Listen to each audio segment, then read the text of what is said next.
गंगा स्नान से पाप कैसे धुल जाते हैं? गंगा में स्नान का वैज्ञानिक और धार्मिक महत्व क्या है?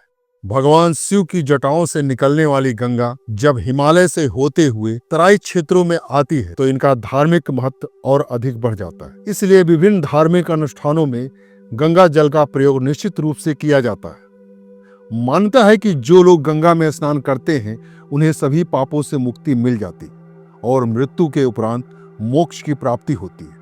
लेकिन क्या आप जानते हैं कि गंगा में स्नान करने का आध्यात्मिक के साथ साथ वैज्ञानिक महत्व भी है? कई शोधकर्ताओं ने इस बात की पुष्टि भी की है।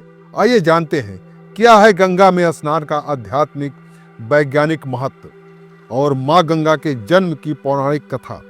गंगा जल पर अब तक कई शोध हो चुके हैं जिसमें उन्होंने पाया कि गंगा जल में बीमारी पैदा करने वाली इकोलाई बैक्टीरिया मारने की क्षमता है। वैज्ञानिकों ने यह भी माना कि जब हिमालय से गंगा बहती आती है तो कई खनिज और जड़ी बूटियों का असर इस पर होता रहता है और इसमें औषधीय गुण आ जाते हैं। शोधकर्ताओं ने जांच में पाया कि गंगा जल में ऑक्सीजन को सोखने की अद्भुत क्षमता है।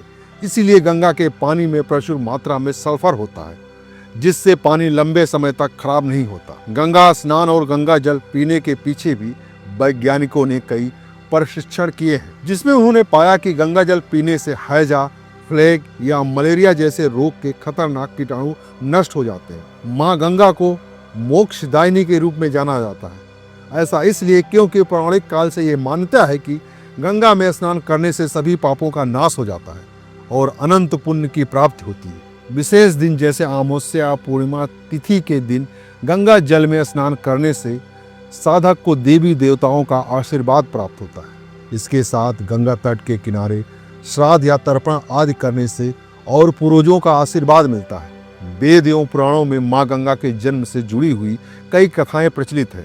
वामन पुराण के अनुसार जब भगवान विष्णु वामन रूप अपनाया था तब उन्होंने एक पैर आकाश की ओर उठाया था।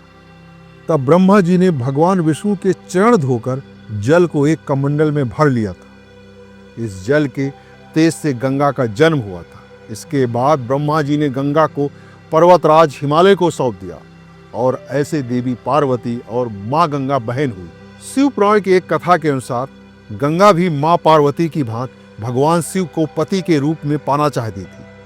इसके लिए उन्होंने भगवान शिव को पाने के लिए घोर तपस्या की। उनकी तपस्या से प्रसन्न होकर भगवान शिव ने उन्हें अपने साथ रखने का वरदान दिया। वरदान के कारण जब मां गंगा धरती पर अपने पूरे वेग के साथ आई तो जल प्रलय आ गया। इस प्रलय से बचाने के लिए भगवान शिव ने अपनी जटाओं में समाहित कर लिया और तब से गंगा भगवान शिव की जटाओं से प्रवाहित हो रही है। आज के लिए बस इतना ही। आप और किस देवी देवताओं के बारे में जानना चाहते हैं आप हमें कमेंट करके बताइए।